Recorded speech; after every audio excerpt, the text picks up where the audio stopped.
That's more like it. Thank you. Muchas gracias, muchas gracias. So I've had the pleasure of sitting back and listening to your presentations, but watching, observing you. How do you behave? What's the level of potential collaboration in here? What do you stand for? How performance-driven are you? Are you values-led? And through the morning, you've given me many, many clues and indicators. The first thing that stands out more than anything else, you're friendly and welcoming. No one walked past me without saying hello, greeting me, and welcoming me. Beautiful. I picked up the diversity thing. Diversity is a mega opportunity for you. It's a huge opportunity.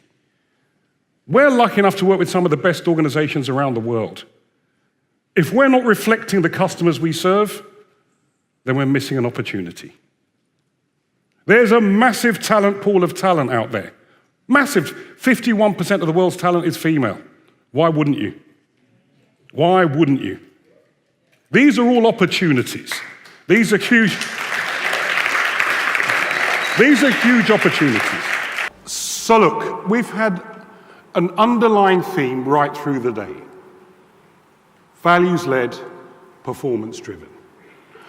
It meant quite simply, they attracted and retained the best talent around. Consequently, became number one in their served markets. It's linear.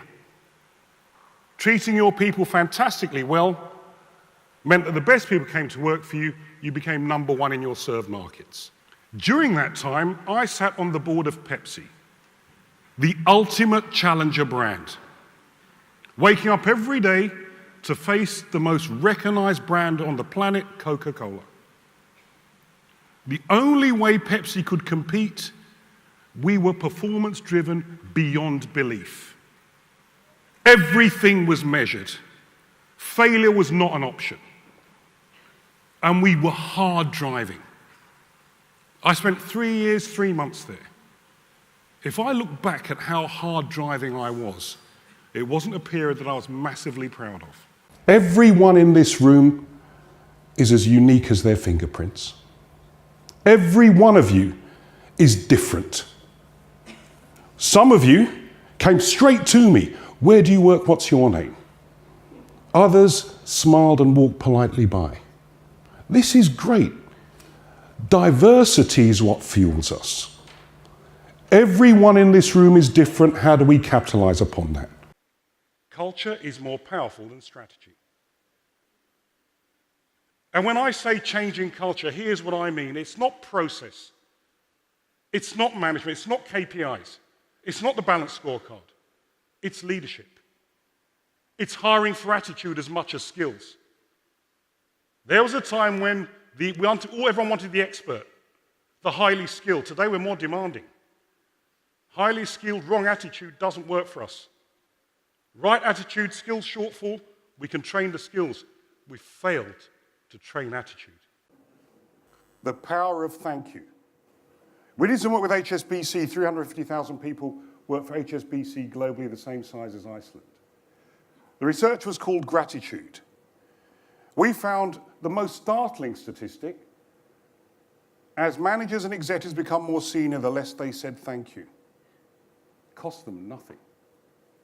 They operate in the East and in the West. The two cultures were totally different. We found in the West, people said thank you for tasks performed. In the East, for your values. Think about it for a moment. Every chief executive I talk to, every chief executive I interview, the priorities, it's that double-handed, trying to reduce our cost footprint, rationalizing our spend, but stimulating growth as well. There was a time when we saw that as two separate activities in our linear world. We'll do 18 months, 2 years of cost rationalization. Then we'll do 18 months, 2 years of stimulating growth. Well, today's current disruptive technologies enables us to do them both simultaneously. A leader's born or a leader's made? I disagree with all of them. I think leaders are found. I think you've got a ton of leaders in your organization. They're not called managing director, they're not called VP. They may not be in a leadership role, but they're there.